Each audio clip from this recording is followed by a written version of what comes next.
The dust motes danced in the late afternoon sun and I remembered dying in them.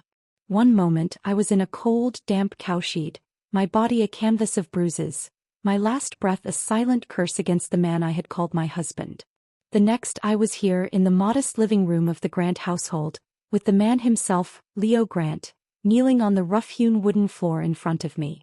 The sight was so familiar it made my stomach lurch.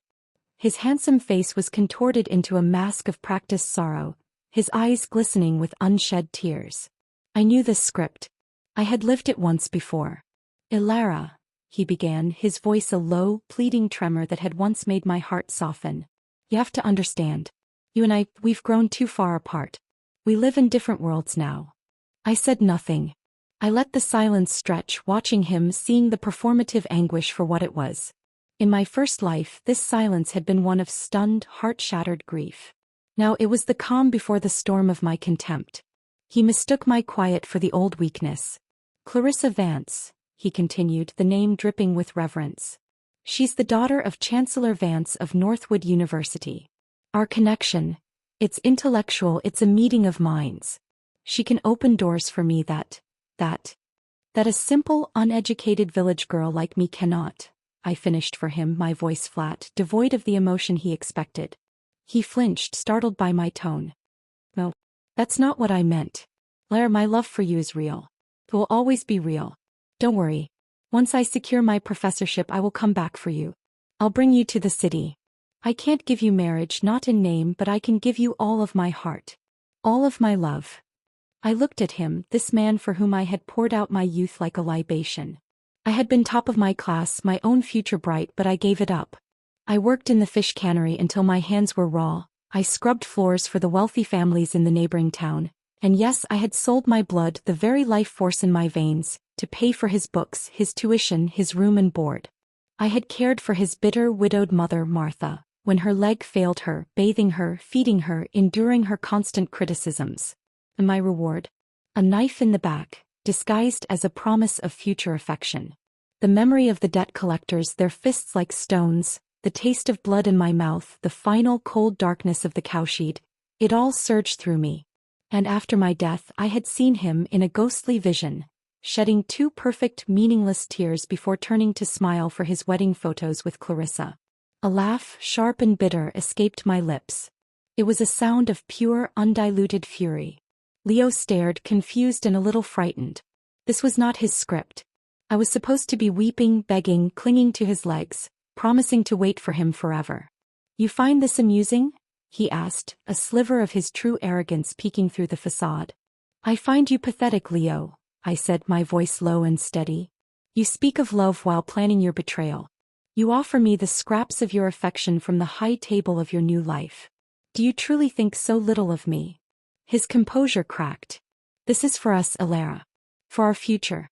Can't you see? With Clarissa I can become someone. I can give you a better life later. By making me your secret mistress?" I spat the words. "You think so highly of yourself that I would degrade myself for the privilege of your love?" The door creaked open and Martha Grant hobbled in on her crutch, her face a perfect sculpture of false sympathy. The co-conspirator had arrived. "Ilara, my dear girl," she crooned, her voice like syrup. "I've always thought of you as my own daughter. But you and my Leo, you simply aren't meant to be. Our Leo is a university scholar now and you, well, you finished high school, but that's not a match, is it? Leo tells me Clarissa's father is a chancellor. A chancellor? Don't blame my boy. How could you possibly compete with that?" I looked from the kneeling son to the standing mother, this duet of duplicity. The faint, silvery scars on the inside of my elbow, the marks from the blood I had sold for them, seemed to burn. They couldn't wait to cast me aside, this millstone of a village girl who had outlived her usefulness. A cold clarity settled over me. I would not fight for him. I would not waste a single more tear on this worthless man. But I would not let him off easily. "Fine," I said, the word cutting through their rehearsed lines. They both stared, stunned. "Fine," Leo repeated, hope blooming in his eyes. "You'll sign the annulment papers?" "I will," I said. "On one condition." "Anything," he said, scrambling to his feet. I walked to the small writing desk in the corner, tore a sheet of paper from a notepad and placed it before him with a pen. You will write a statement. A statement of clarification. You will write in your own hand that you, Leo Grant, are the one breaking our engagement. That you are leaving me to pursue a marriage with Clarissa Vance for your own advancement. You will state it clearly and sign it. His face paled. Alara, that's not necessary. What will people think? I don't care what people think. I care about the truth. You want your freedom? This is the price. Write it or I will never sign those papers, and you can explain to your precious Clarissa why you are still legally bound to a simple village girl. Martha gasped. You wicked girl. How dare you make such demands? But Leo was a pragmatist at his core. He saw the determination in my eyes. He knew I was no longer the pliable, love-struck girl he could manipulate. With a clenched jaw, he snatched the pen and began to write. The scratch of the nib was the only sound in the room. He signed his name with a furious flourish. I picked up the paper. It was all there, his betrayal spelled out in his own elegant handwriting. I read it slowly, savoring every damning word. Then I picked up the official annulment petition and signed my name, Alara Reed, with a steady hand. The final stroke felt like cutting a chain. I had barely lifted the pen when Martha snatched the paper from my hand, clutching it to her chest as if it were a winning lottery ticket. Her face, once falsely sympathetic, twisted into a mask of triumphant spite. Finally, what are you to make my son kneel for you? She sneered. A girl like you still dreaming of clinging to his coattails? Pathetic. My son is going to marry a chancellor's daughter. I'll soon be in-laws with a chancellor. Just look at your mud-caked farmer parents and that penniless family of yours. You were never worthy of him. Smug, she helped Leo to his feet. He looked at me, a strange mix of guilt and relief in his eyes, quickly overshadowed by his mother's venom. I'm the one who's not worthy, I said, my voice icy calm, cutting through her tirade. Funny, you never thought of that all those years you lived off me while I was the one keeping your son afloat. You rotten girl. Martha shrieked, her face purpling. Tired of living, are you? How dare you talk to me like that? She lunged at me, her free hand raised, but Leo caught her arm. His face had darkened. Alara, I really misjudged you. Just a few years of food and clothes and you want to use that to hold me hostage forever? I'm telling you, you'll never control me with that again. So the truth finally surfaced. The gratitude was a lie. My sacrifices were a chain he resented. I smiled, a faint, cold curve of my lips. Have you actually looked at what you're holding, Leo? Seeing my expression, a chill of dread went through him. He snatched the paper back from his mother. His eyes scanned the document and his face turned ghostly pale. It wasn't the annulment petition. It was the statement of clarification he had just written. Martha was still cursing beside him when he suddenly shouted, "Enough!" The room fell silent. He turned, dropped to his knees again, his voice trembling with a new, genuine fear. I'm sorry, Alara. I didn't mean what I said. Please. Martha, frozen, finally understood. I had only signed his confession, not the legal document that would set him free. The arrogance she had shown moments ago evaporated, replaced by sheer terror. Her knees buckled and she fell to the ground with a thud. Alara, it's all my fault, she sobbed, grabbing the hem of my dress. Please forgive this foolish old woman. You're better than me. Don't hold a grudge. Beat me, scold me if you must, but please don't refuse to sign. I looked down at the mother and son groveling before me. The power shift was complete. I've given you so much, I said slowly, my voice echoing in the quiet room. Yet it's you who wronged me. You'd better remember that. With that, I picked up the annulment petition, signed it with a final, decisive stroke and tossed it onto the floor in front of them. Without a backward glance, I turned and walked out of the house that had been my prison in a past life, the taste of freedom and vengeance sweet on my tongue. The walk home was a blur of conflicting emotions. My chest felt tight, a pressure cooker of resurrected grief and rage from a lifetime ago. In my past life, Leo had always spoken of his destiny with a fanatical gleam in his eye. His greatest wish, he'd said, was to return to the city not as the abandoned son of a man who'd fled back to urban life, but as a respected professor. He wanted to silence the whispers, to prove to everyone who had ever pitied or mocked him and his mother that he was better than them all. I had pitted that hardship. When a tuition shortfall threatened his expulsion, I didn't hesitate. I gave up my own academic dreams, my excellent grades meaning nothing against his ambition. I dropped out and worked, taking any job I could find. The memory of the needle in my arm, the dark blood flowing into the bag, the price for his books, his pride, flashed before my eyes. I had tended to Martha, managing her bitterness and her household, all for the promise of a shared future. And what had it bought me? His betrayal was bad enough, but his cowardice was what truly killed me. To buy Clarissa Vance a lavish wristwatch, he had secretly mortgaged the small house my parents had left me. I never knew until the debt collectors came. They didn't care about my story. Their fists were their arguments, and the cold, filthy floor of that cowshed was my deathbed.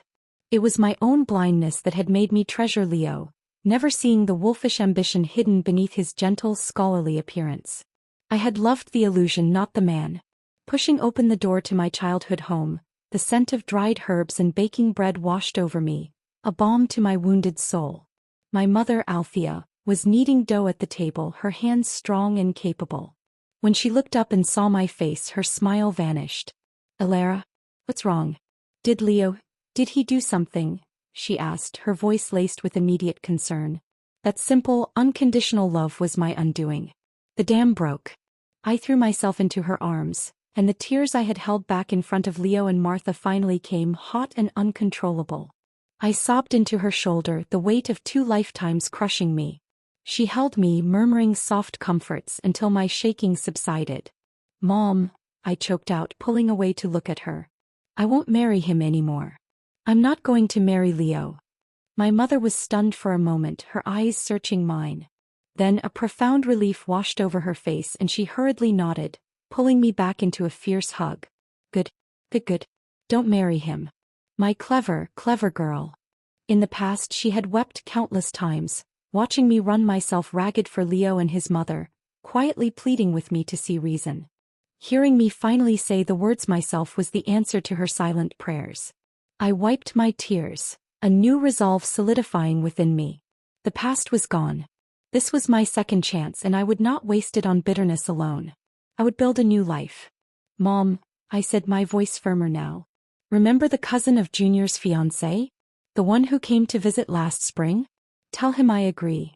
Her eyes widened in surprise. Kalen Thorne? But you barely spoke to him." "He's a quiet one, a retired soldier," I heard. "Are you sure?" "More sure than I've ever been about anything," I said. It was a risk. In my first life I knew little of Kalen Thorne. He had always been a quiet, watchful presence on the periphery of village life.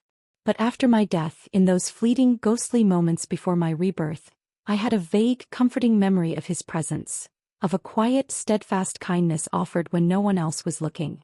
It was a fragile thread, but it was more than I had with Leo now. It was a choice for a different future.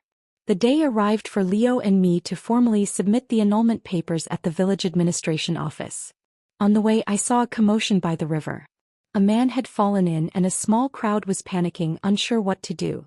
Thanks to my father being the village's barefoot doctor, I had learned first aid. Without a second thought I rushed over, pushing through the onlookers. I helped pull the unconscious man from the water and, remembering my father's lessons, worked to clear his airways and get him breathing steadily until he coughed up water and gasped for air. By the time the village medic arrived, the man was out of immediate danger, but I was soaked and disheveled. It made me a few minutes late. When I arrived at the administration office, Leo was pacing, his face a thundercloud. "Finally," he snapped, his impatience a stark contrast to the life-and-death scene I had just left. "What, did you get cold feet? Even if you drag this out, it won't change the fact that we're ending this." His eyes then swept over my drenched clothes and tangled hair, and a flicker of something, not concern but narcissistic satisfaction, crossed his face. "What happened to you? Were you so distraught over breaking up with me that you tried to drown yourself?" I looked down at my soggy state and nearly laughed in his face. His arrogance was truly boundless. "Don't flatter yourself, Leo," I said coldly. "Someone needed help. Unlike you, I don't turn my back on people in need." He flushed, embarrassed and angry at being chastised. "You're not saying this because you still want to cling to me, are you?" he asked, suddenly wary. I couldn't bear to waste another word on him. "Let's just get this over with." We handed in the forms in silence. The finality of the clerk's stamp was a release. It was done. "Wait," Leo called as I turned to leave. A smug smile played on his lips. Right in front of me he submitted a new form, a marriage application with Clarissa Vance. He held it up for me to see, his pride evident. "The day after tomorrow is our engagement banquet," he announced, his voice dripping with condescension. "You're welcome to come. You know, her dad's a chancellor. There are plenty of rules and customs. Unlike folks in the countryside who marry directly without fuss, in the city, there has to be an engagement banquet. It's a matter of status." Listening to his words, which were framed as a complaint but were clearly a boast, I felt nothing but a distant pity. He was like a peacock spreading its feathers, unaware of the gilded cage he was so eager to enter. I smiled, a genuine, calm smile that seemed to unsettle him. "Fine. I'll definitely attend. I'd like to meet this chancellor father-in-law of yours." His confidence seemed to waver for a second, confused by my composure. But then he puffed out his chest, sure that my calm was merely a facade hiding a broken heart.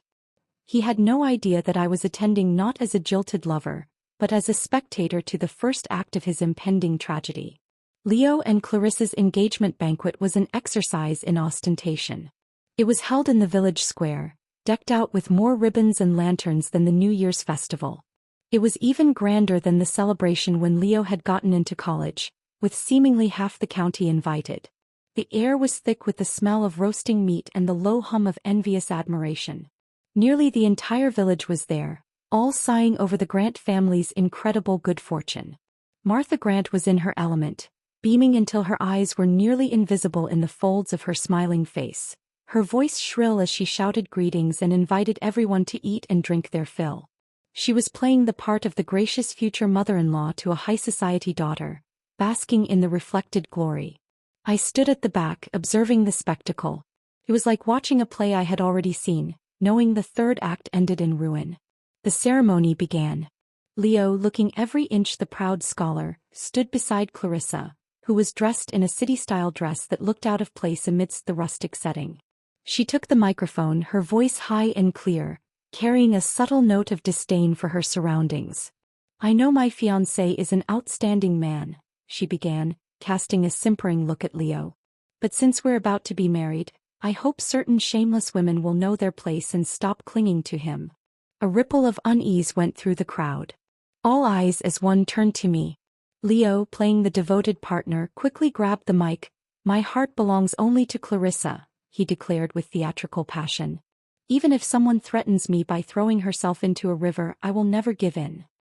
He looked directly at me as he said this, his expression one of deep sorrow, as if my supposed suicide attempt was a great burden on his conscience.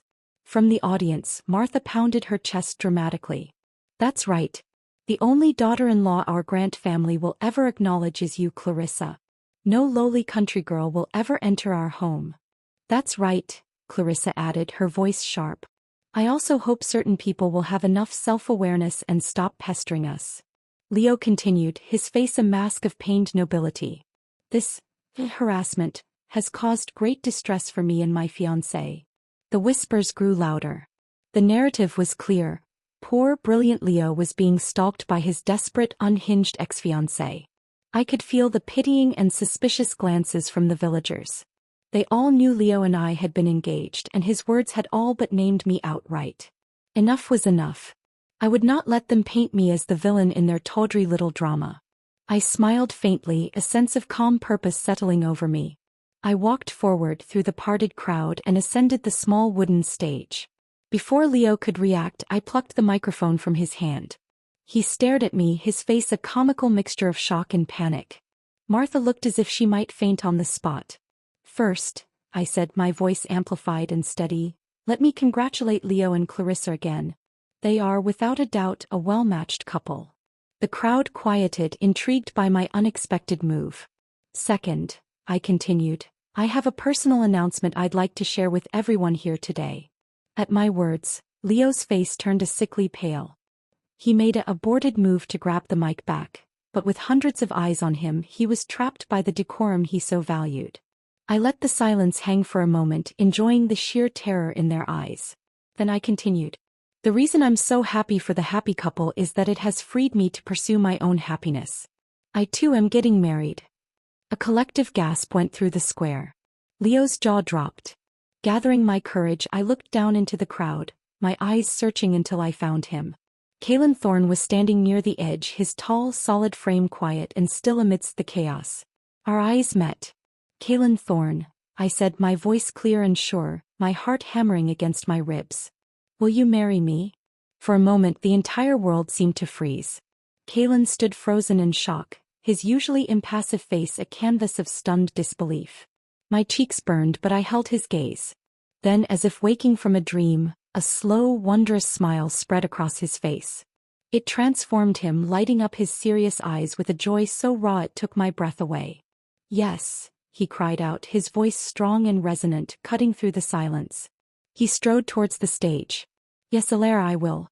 I'll treat you well for the rest of my life, I swear it." He reached the stage and stood beside me, his presence a solid, comforting warmth. Looking at his shy, excited face, I couldn't help but lower my head with a bashful, genuine smile of my own. "No way." Leo's voice was a strangled cry, his composure shattered. "How could you marry him?" "I don't agree." He tried to rush toward me, but Clarissa clamped down hard on his arm, her nails digging into his skin, her face a thundercloud of possessive fury. After the ceremony, which had been thoroughly upstaged, Kalen walked me home. He was blushing, his happiness radiating from him in waves. He told me he would come to my house the very next day to formally propose and hoped we could marry as soon as possible. Remembering the vague, comforting memory of his kindness from my past life I no longer doubted his sincerity. I agreed. But just after I saw him off, Leo stormed into my family's yard, his face contorted with fury. "How could you be so cheap, Alara?" he spat, his voice dripping with disdain. "Starving enough to eat anything that comes your way? How could you just pick some wild man to marry?" I didn't bother explaining. I simply stood and told him to leave. His eyes swept over me, and when he saw the simple cheap hair clip I still wore, the only gift he had ever given me, a trinket worth a few cents that had bound me to toil for him for years, he sneered knowingly. "Ah," he said, a smug, superior look returning to his face. "So that's why you suddenly announced you were getting married. Just to spite me. Don't worry, as long as you behave, I'll still find a way to take you to the city in the future." I reached up and touched the clip. I had almost forgotten I was still wearing it. With a swift, decisive movement, I yanked it from my hair, feeling a few strands snap with it. I threw it at his feet. "Get out, Leo." Behind me, as I turned to go inside, he called out, "Even if you're angry, there's a limit. Don't cross the line or I'll really be mad." I slammed the door shut, the sound a final period on the sentence of our history.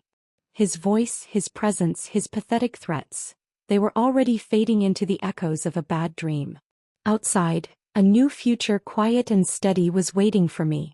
Kalen and I set our wedding day for the 6th of the month.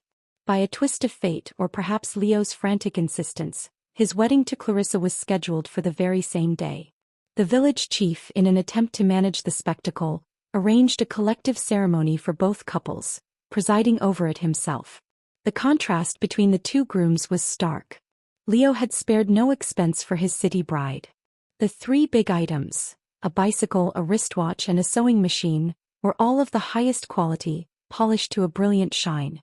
Compared to my past life, where his bride price for me had been a simple kettle and a promise, the difference was a chasm. The villagers whispered incessantly, "The Grant family isn't well off. How could they afford such an expensive dowry?" one woman muttered. "I heard they mortgaged their house just to pull it together," another voice chimed in, laced with scandalized glee. "Are they crazy? Where will they live after this?" Martha, overhearing, rolled her eyes and snapped, "What do you know? My son is marrying the daughter of a university chancellor. After the wedding, we'll be moving to the city to live with them." The people around her forced smiles and nodded, unwilling to offend the future in-laws of a man they believed to be so powerful. As the ceremony time approached, a knot of anxiety tightened in my stomach. Kalen was nowhere to be seen. My parents were pacing, their faces etched with worry. Although I kept comforting them, telling them to wait a little longer, inside I was a mess of nerves. Had I misjudged him? Had the pressure been too much? Leo seized the opportunity. He swaggered over, a smug grin plastered on his face. "Alara, still acting to save face? Looks like your wild man didn't have the courage to show up. What are you going to do now?" His gloating expression made me feel sick. I ignored him, but he pressed closer, lowering his voice to a conspiratorial whisper. Stop pretending. You've had your fun, but don't take this too far. If you embarrass yourself later, don't expect me to help you.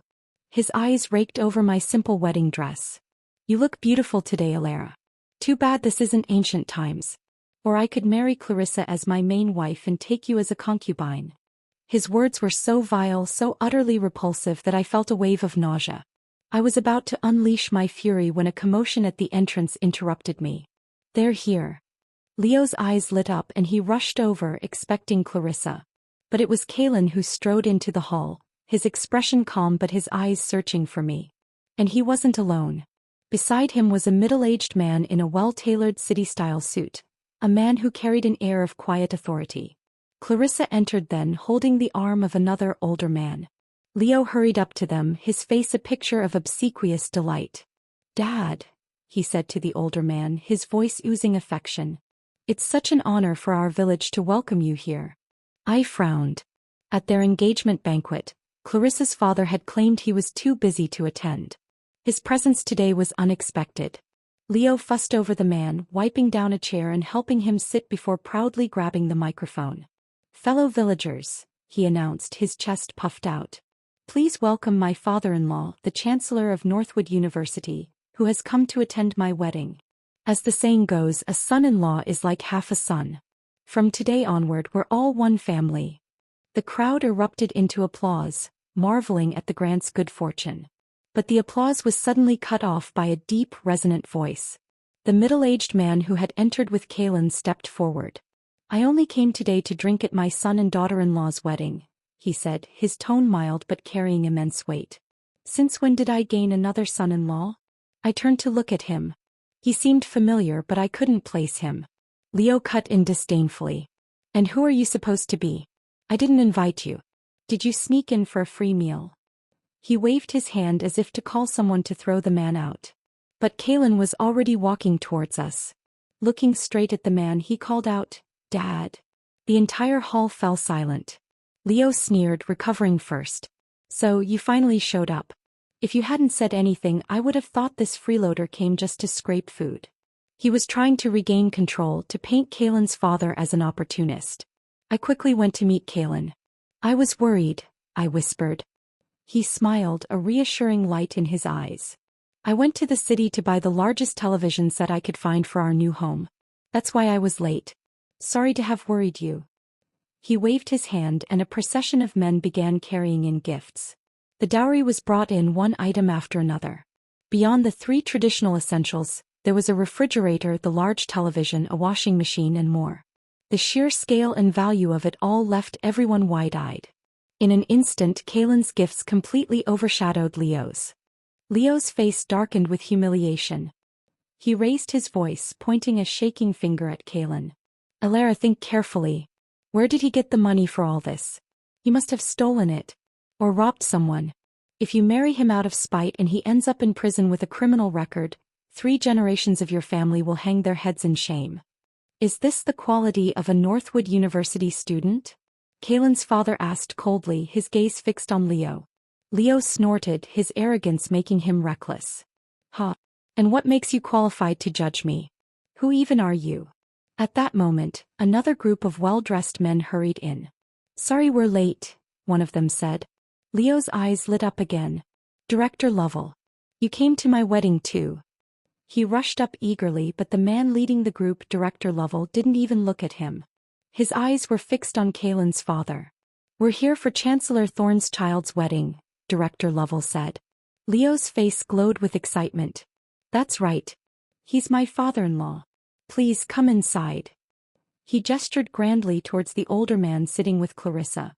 But Director Lovell hesitated, his eyes darting between the 2 older men. Then, as if realizing something, he quickly stepped forward and bowed respectfully to Kalen's father. "Chancellor Thorne," he said, his voice filled with deference. The word, "Chancellor," echoed in the stunned silence of the hall. My heart tightened. Kalen had never once told me. Leo was the first to break the silence with a disbelieving laugh. "Director Lovell, you must be mistaken," he said quickly. "He isn't a chancellor. He's just Kalen's father from the countryside. How could he be a chancellor?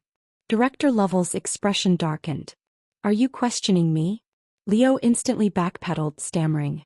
And no, I wasn't questioning you. I just thought maybe you made a mistake. It happens. After all, I'm the son-in-law of Northwood University's chancellor. So how could there be confusion? Kalen chuckled beside me. Funny, I've never heard that my father had another daughter or a son-in-law. Leo exploded with rage. Still pretending? You really think you can claim the chancellor is your father? He circled us, his eyes darting back and forth suspiciously. Suddenly he laughed, a harsh, ugly sound. I get it now, Alara.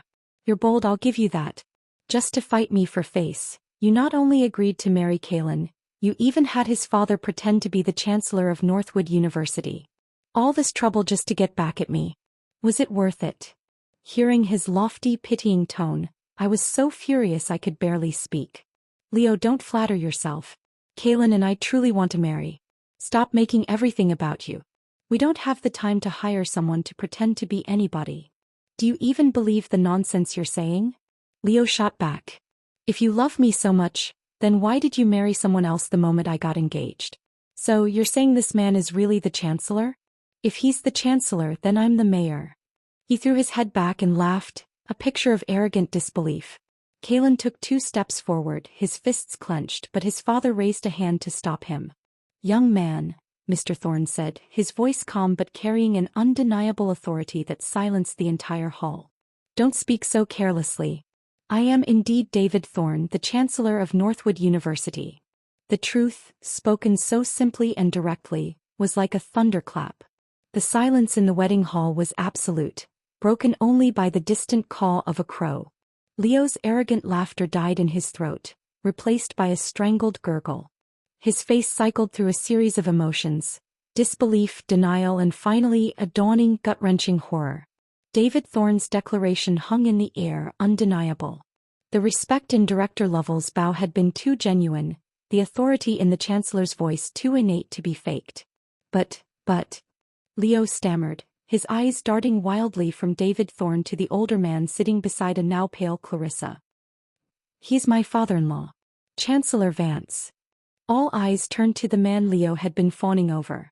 Under the intense scrutiny, the man squirmed, his eyes shifting nervously. He looked nothing like a university chancellor. He looked like a frightened, cornered animal.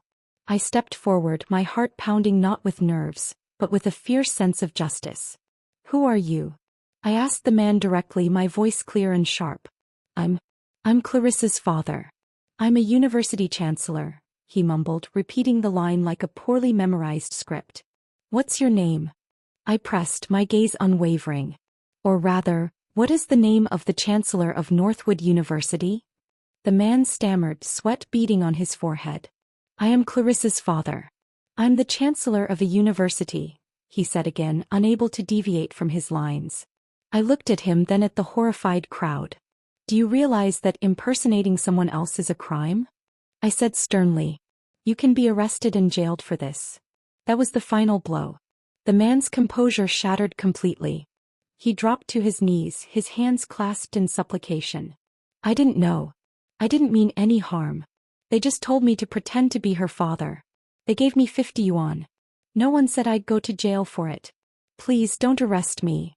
The confession echoed through the square and then the room erupted. So, it was fake after all. What about the house the Grant family mortgaged? How will they pay that back now? Leo thought he was so clever, but he ended up marrying into a lie. Alara is the lucky one. She married into real wealth instead. Leo must be dying inside. He abandoned her for a fraud. The chatter was deafening. Leo stood frozen, his world collapsing around him. The color drained from his face, leaving him a ghastly shade of gray. Then with a guttural roar he snapped. He lunged at Clarissa, his hands gripping her arms like vices. You, he shouted, shaking her. You lied to me. You said your father was a chancellor. You promised you'd help me get a teaching position.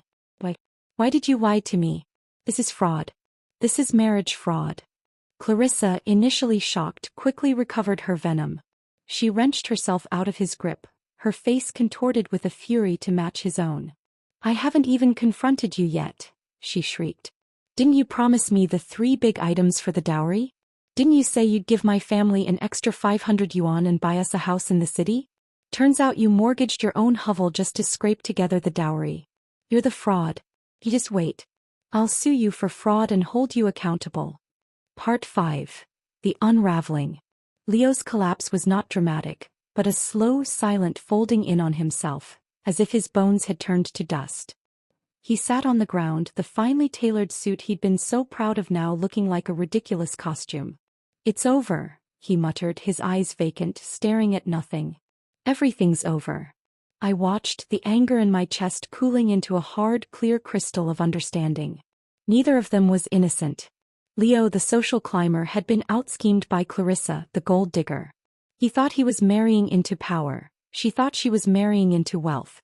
Their entire relationship was a house of cards built on mutual deceit, and it had taken only a single truthful breeze to send it crashing down.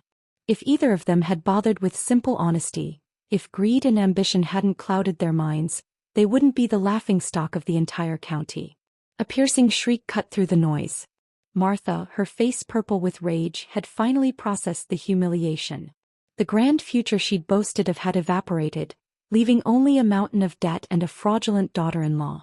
Her eyes rolled back in her head and she fainted dead away, hitting the ground with a heavy thud. A new wave of chaos erupted as people rushed to revive her. When she came to, sputtering and disoriented, her first act was not grief but vengeance. With a howl, she launched herself at Clarissa, fingers curled into claws. You lying witch! You've ruined my son. You've ruined us all. But Clarissa was not some meek village girl to be cowed. She met Martha's charge head-on, delivering 2 sharp, stinging slaps to the older woman's face. Don't you touch me, you old hag. Your son is the liar. You're all a family of penniless frauds. The scene devolved into a screaming, scratching melee between the new bride and her mother-in-law, with Leo still catatonic on the ground, a monument to his own shattered ambitions. Amidst the chaos, a man walked toward me. It was David Thorne, Kaylin's father. He had a kind, steady smile that reached his eyes. You must be Alara, he said, his voice a calm oasis in the storm. We've met before. Do you remember? I was certain I had seen him somewhere, but my mind, reeling from the drama, couldn't place him. You are? I asked. By the little river that day, he said with a gentle laugh. If not for your timely help, I might not have survived. Realization dawned.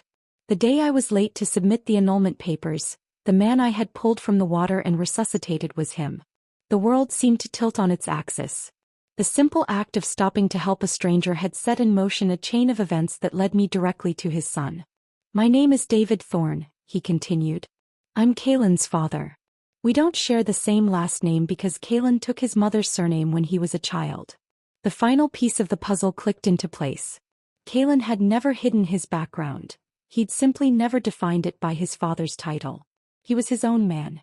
Kaylin, standing beside me, listened to the explanation, his hand finding mine and squeezing tightly. When David Thorne realized who I was, his demeanor shifted from formal to genuinely warm.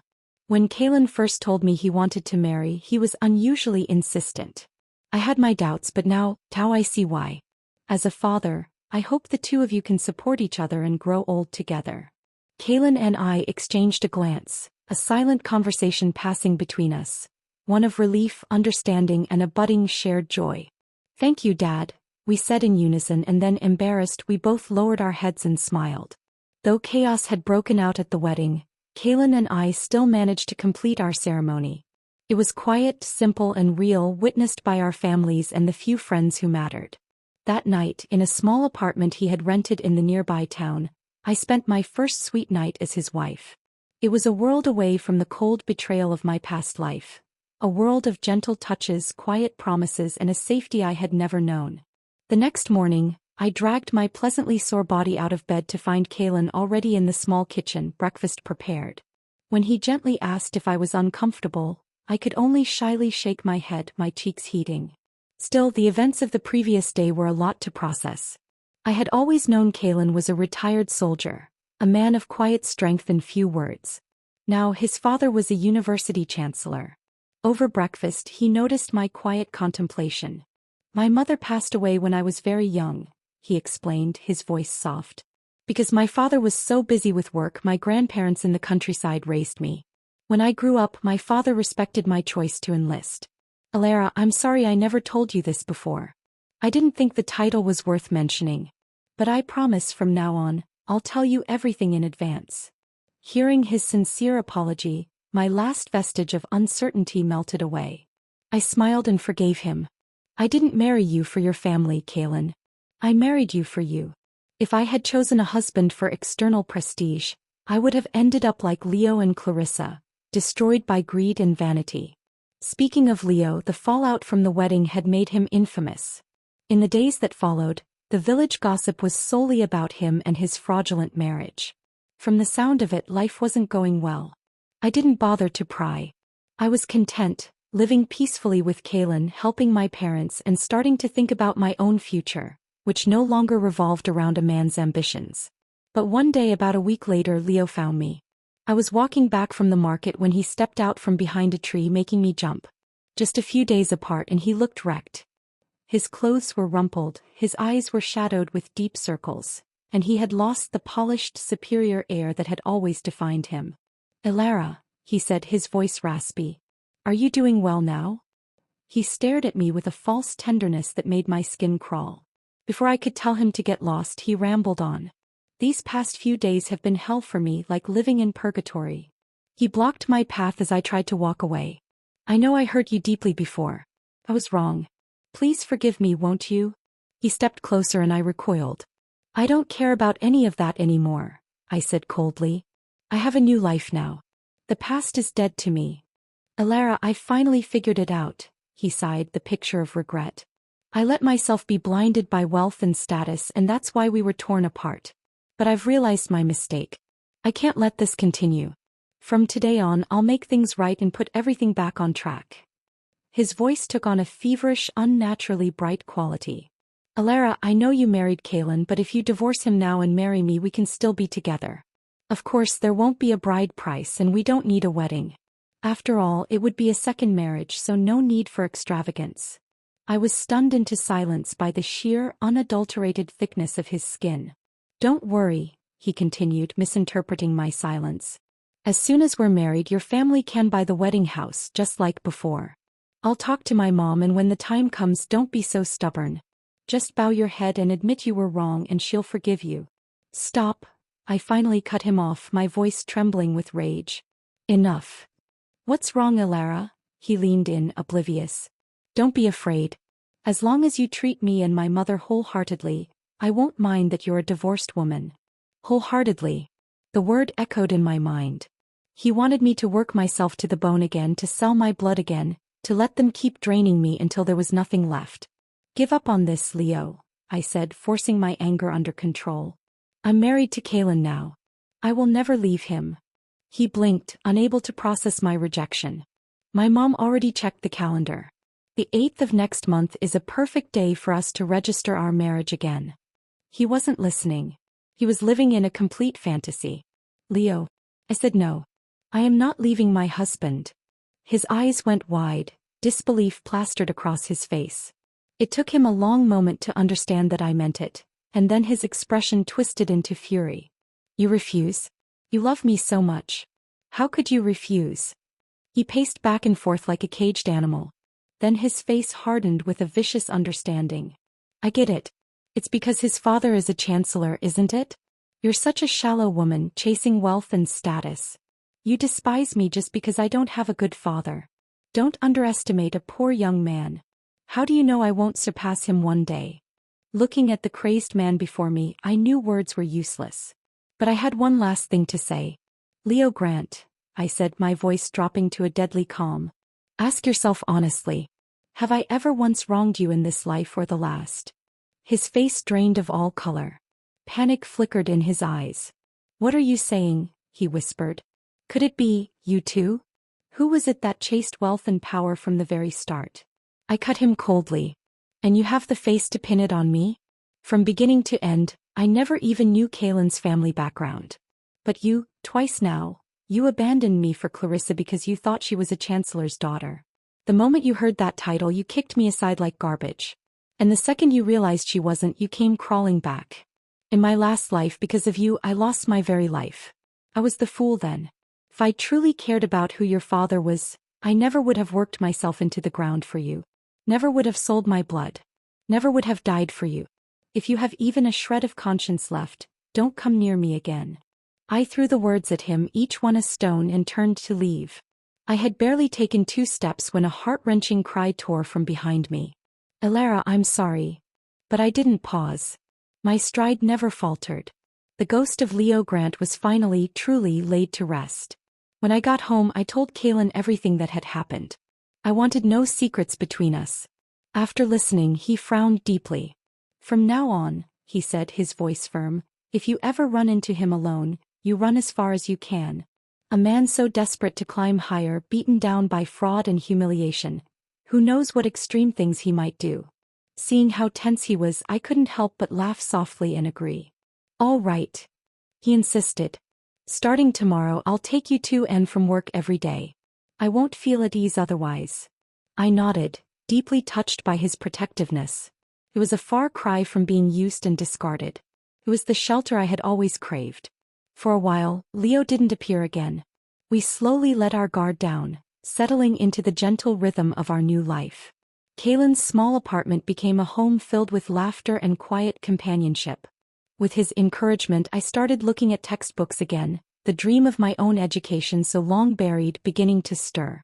But just as we were beginning to relax, an unwelcome voice shattered our peace. Elara! Elara! Martha's shrill cry carried into our yard one afternoon. When Kalen and I stepped outside, her wailing had already drawn a crowd of curious villagers. She looked even more haggard than her son, her clothes hanging loosely on her frame. Elara, you can't just stand by and let him die, she sobbed, pointing a trembling finger at me. I beg you, please save Leo. We were husband and wife once. 100 days of kindness at least. You can't be this heartless. My face darkened instantly. Kalen's expression grew stormy as he stepped forward, ready to throw her out. I held him back. Wait. I turned coldly to Martha. Make yourself clear. You are Leo's and Clarissa's mother, not mine. Elara, you can't be this cruel, Martha wailed, shifting tactics. Since that day he saw you, Leo has been demanding a divorce. He says he owes you, that he can't let you go. Clarissa refuses, so now he starves himself every day, refusing to eat. I don't know what spell you cast on him, but you've turned him into this. You have to take responsibility. Her face was streaked with snot and tears as she accused me, her words expertly crafted to paint me as the villain. I know you've married into the Chancellor's family now and you look down on us poor folks, but this is still a human life. Leo never did anything to wrong you. Her twisted narrative stirred the crowd into murmurs and gossip. But I didn't get angry. A cold clarity settled over me. This was the final battle. I turned back into the house, retrieved a folded piece of paper from my small keepsake box, and came out holding it high. Yes, Leo and I once had an engagement, I announced, my voice ringing out. But because he wanted to marry Clarissa Vance, he personally wrote this statement of clarification. I unfolded the paper. Everyone, come take a look and judge fairly. Between Leo and me, things are clean and clear. I read the letter aloud, word for word, Leo's own handwriting condemning him. I, Leo Grant, hereby declare that I am the one breaking my engagement to Elara Reed. I do this of my own free will to pursue a marriage with Clarissa Vance, as this alliance is better suited to my future prospects. I passed the letter around for everyone to see. The tide of opinion turned instantly. It was your family who broke the engagement first, a woman shouted. Now that Elara's married well, you come here to ruin her name? Shameless.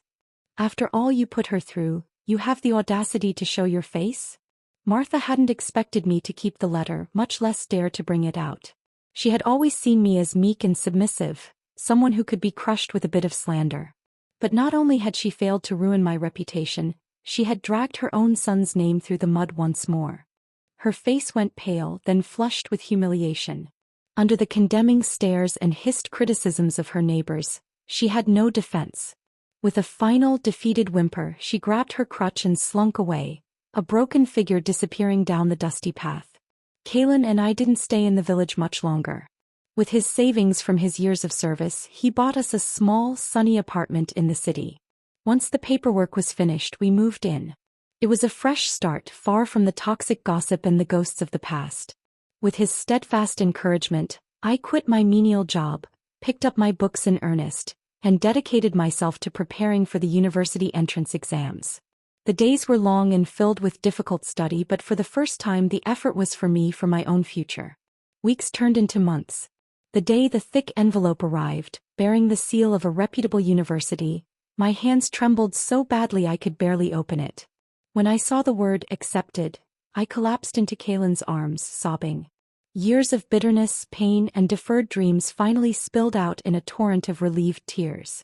He held me, his own eyes suspiciously bright, whispering how proud he was of me. We rushed to tell our parents the good news. My mom and dad were overjoyed, insisting they would throw a banquet for the entire village to celebrate. It took me a long time to convince them to settle for a simple, joyful family gathering instead. Back in the village for that celebration, my mother pulled me aside, her voice low. "I suppose you heard about Leo," she said. I shook my head. I had deliberately closed that chapter. "After he and Clarissa married, they fought like cats and dogs," she said, pouring tea. "Each one thinks the other tricked them. Martha hates Clarissa bitterly, blames her for ruining Leo's future. But Clarissa wasn't easy to bully," I mused. My mother snorted. "She gave as good as she got. Shouting, throwing things, I even heard she hit Martha once. And Leo, he just lets it happen." I was surprised. "He does." In my memories he had always defended his mother fiercely. My mother leaned closer, lowering her voice. "How could he stop it when he can't even protect himself? Do you know who Clarissa's real father is?" I shook my head again, the image of the pathetic hired actor springing to mind. "The man they hired is in jail for petty fraud. But her real father, he's in prison for something much bigger. A known criminal. With that kind of family connection, Leo can never pass any background check." My mother sighed, a hint of pity in her voice. "Forget about becoming a professor. He can't even be a teacher anymore. That position he always dreamed of, it's gone forever." I thought of Leo's singular driving ambition, to return to the city as a respected academic. It was the very reason he had discarded me. The irony was so perfect it was cruel. "And yet," my mother continued, "Clarissa's family knows this. They're demanding 1,000 yuan in compensation before they'll agree to a divorce. Otherwise, they said they'll never let him go, leave a permanent stain on his record."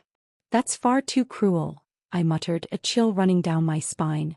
"Everyone knows the Grants mortgaged their house just to marry her. Where would they ever find that kind of money?" My mother shuddered. "And yet I heard that even so, Leo and Martha swore they'd divorce her, even if they had to sell their blood." The phrase hit me like a physical blow. Sell their blood. The very fate they had driven me to was now staring them in the face. My mother shuddered. "Thank heavens you didn't marry into that family. Not one of them is good." I reached out and patted her back gently. "Mom," I said softly. "Look at me now. I'm happy, aren't I?" She looked at me, at Kaylin who was laughing with my father, and she nodded with profound relief. Only I knew the true depths of what I had suffered in my first life in that house. But none of it mattered anymore. As Kaylin walked in to find me, his smile as warm as the sun, I smiled back and looped my arm through his, stepping out of the house with him. The people and events of my past life could no longer touch me. The debt had been paid, the reckoning was complete. I had already begun a brand new life. The city air, once a symbol of a life I could never have, now smelled of freedom and possibility. Our apartment was small, but it was filled with light and the quiet harmony of two people building a life together. Kaylin supported my studies without reservation, taking on more chores so I could spend my evenings buried in textbooks. The dream I had sacrificed for Leo, I was now reclaiming for myself, with a partner who saw my success as his own. Leo, Martha, Clarissa, they became distant echoes, a cautionary tale from another lifetime. My mother's words about them selling their blood would sometimes surface, bringing with them a complex mix of pity and grim satisfaction. But I refused to let their misery taint my happiness. They had made their choices just as I had now made mine. One afternoon, a few months into my first semester, I was walking home from the library, a stack of books heavy in my arms. The path took me through a small public park. It was there I saw him. Leo. He was sitting on a bench, his shoulders slumped, staring at the pigeons pecking at the ground. He was thinner than I remembered, his once proud posture completely gone. Looked hollow. He didn't see me, and for a long moment I just watched him. This was the man for whom I had died.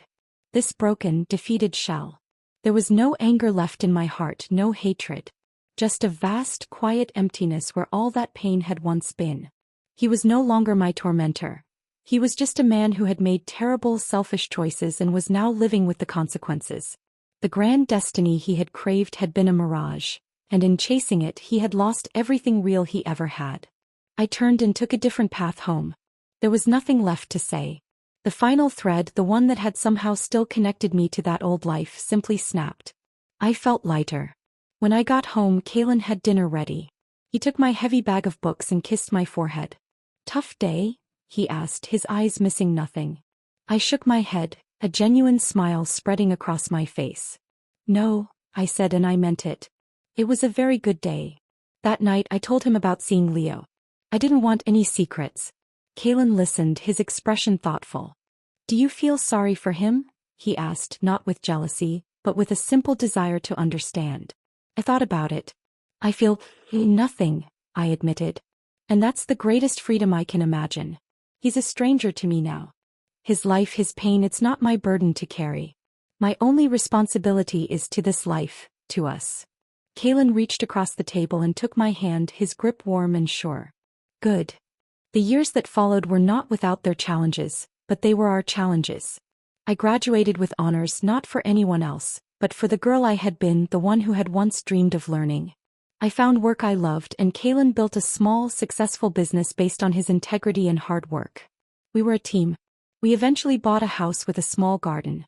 Sometimes on quiet evenings I would think of that cowshed, of the cold and the fear. But the memory was like a story I had read long ago, the emotions faded and distant. I had built a life so full of love and purpose that the shadows of the past could no longer find a place to dwell.